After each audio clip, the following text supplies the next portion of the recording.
Let us continue reading further. Briefing newspersons here on the contours of the scheme approved by the cabinet on Wednesday, Sitharaman said that the government guarantee can be invoked to cover the shortfall between the amount realized from the underlying asset and the face value of the security receipt issued for it. So we've understood this already, but let's dissect it word for word.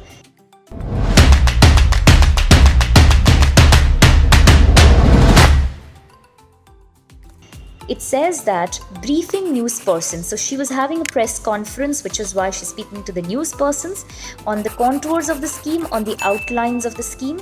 The scheme is basically the proposition of 30,600 crore to be the backup for security receipts. So that's the scheme that has been proposed.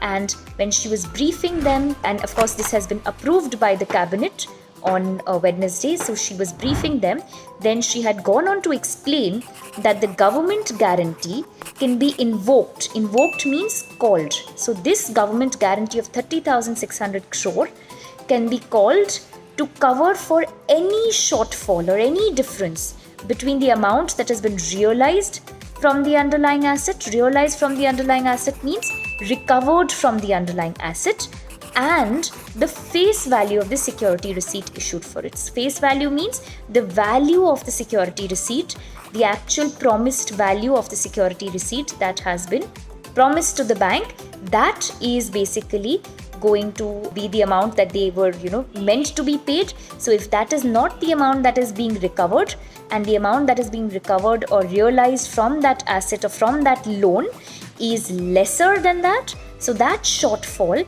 is going to get covered by the government guarantees. So the bank can then invoke or call upon the government guarantee to cover for that shortfall between the amount of the security receipt, which is the face value of the security receipt, and the amount of the loan that has been realized or recovered.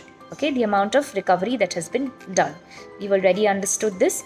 But I just want to give you a context of why has this word face value been used for a security receipt. The reason why face value has been used is because a lot of times banks resell the security receipt for a different price. Because if they feel that they can't wait long enough for the security receipt to eventually come through with its payment, in that case they could sell it to anybody who's willing to purchase the security receipt and wait it out till eventually the money comes through from that loan.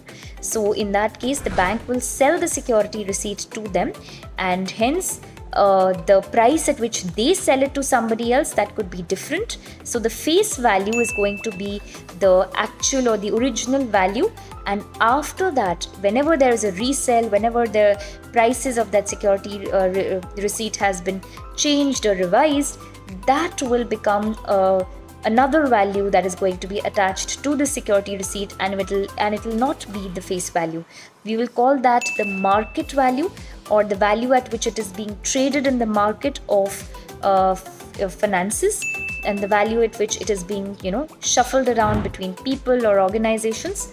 And in such a situation, the bank is going to be free of that security receipt, and whoever owns that security receipt will be entitled to the payment which is mentioned on the security receipt as its face value, and not the payment that they have made to the bank. So no matter how many reselling exercises take place, it is only the original value of the security receipt that is been promised to the owner of the security receipt by the bad bank. And that is what the government is also going to hold as the amount they will compensate for in case the bad bank is not able to recover that amount from the bad loans. So this is what brings us to the end of the first paragraph. Let us look at the next section as the finer details now.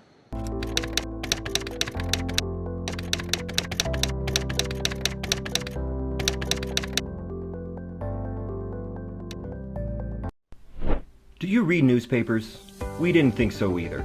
What if you had an expert from every field to explain ideas and topics from their domain in a matter that is so simple that even a 10-year-old can learn just as easily as any of you adult heads? Well, here's introducing SParticles by Reading Right, Smart News articles explained by rigorously well-read field experts. After a careful selection, these articles have been made available to you in its original form from the only hand-picked worthy publications, while the explanations are inserted on it using an unmatched technology. So now, you can learn word meanings, understand a concept, or get detailed text and video explanations to any line in the article just by a simple tap right there. And we guarantee that you will never feel lost about any topic anymore, even if you don't read newspapers at all. Get ready to smart, only with Reading Right. Statutory warning: not everyone can handle this level of smart, so log on to web.readingright.in or download the Reading Right app from Play Store or App Store at your own risk.